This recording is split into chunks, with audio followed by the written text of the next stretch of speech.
บายดีทุกคนสบายดีสวัสดีครับมื้อนี้พาพี่น้องมาชมเส้นทางระหว่างเมืองกาสีเมืองนานแขวงหนองพะหวางเนาะอันนี้เป็นเส้นทางภูเกาลักตอนนี้ก็ลงจากภูเกาลักแล้วเนาะกำลังเดินทางมุ่งหน้าไปเมืองนานแขวงหนองพะหวางสภาพเส้นทางจะเป็นแบบนี้เนาะพี่น้องเนาะมีภูเขาทั้งสองฝากทางโซลาจะเป็นภูพอโลนเนาะที่นี่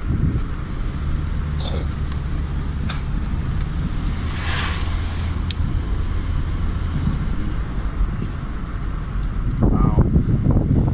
แซงมาเลยคันนี้เนาะแซงมาเลยคันนี้ก็ตายงานอยู่นี่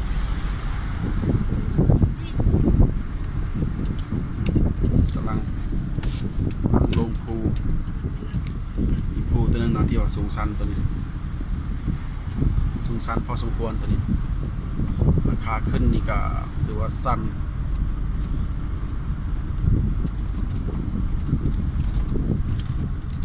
ท่านั้นจะเป็นภูพะโลนภูพะโลน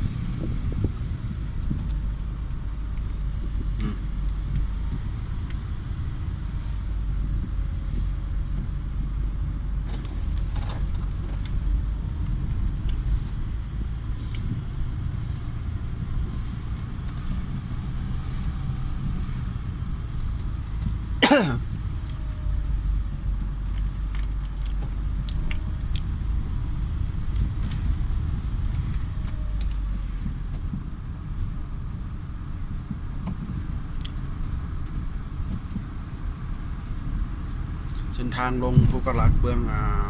เมืองนานเนาะถ้าเป็นเบื้องกาสีนี่จะค่อนข้างอันตรายสูงชันเบื้องเมืองนานนี่ใครเนี่ยทางก็ดีกว่าตัวเบื้องลงกาสี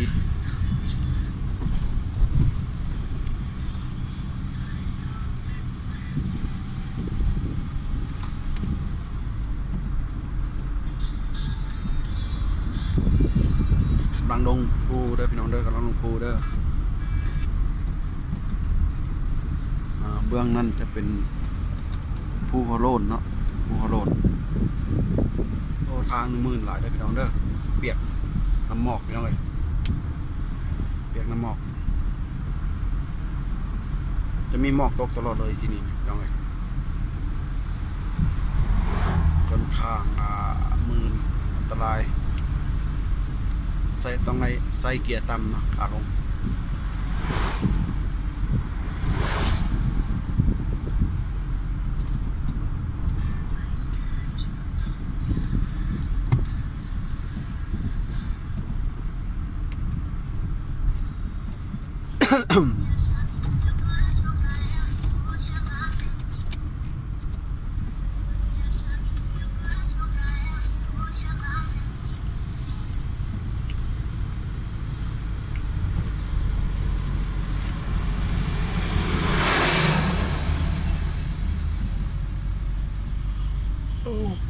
ถอยประมาณ 12% เนาะน้องเนาะ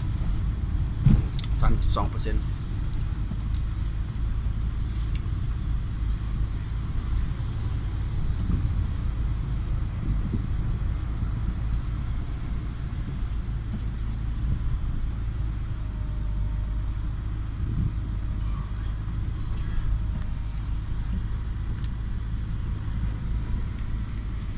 เบื้องนั้นเป็นภูเขาโลนเด้อพี่น้องเด้อภูเขาโลน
างมื่นเลยพี่น้องเด้อทางเปียก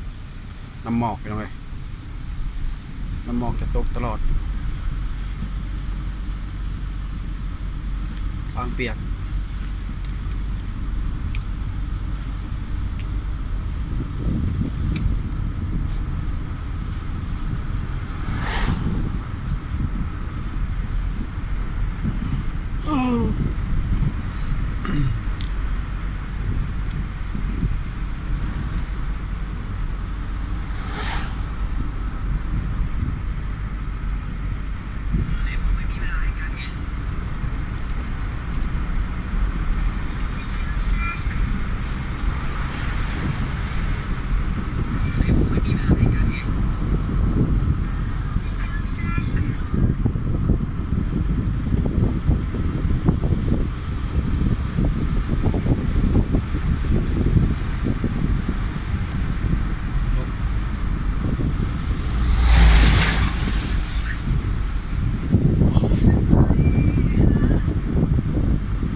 เบรกแตก อืม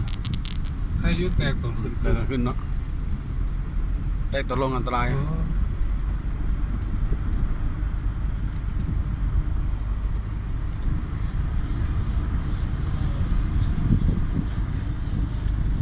ให้เท่าใดเขาก็บอกรถหนักรถใหญ่เนี่ยพวกขับ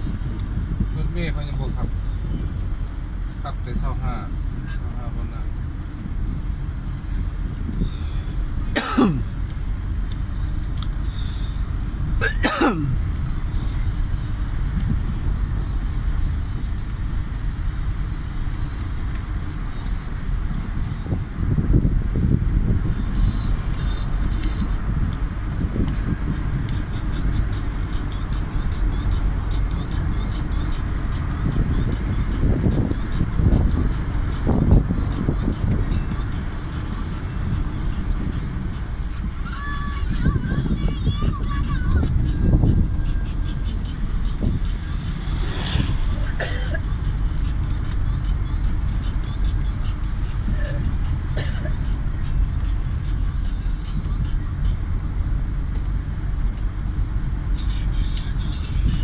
เอาคันนี้ก็ตายงานอยู่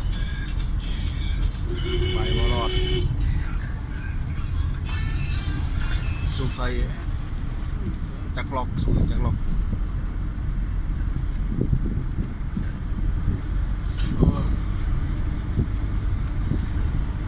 น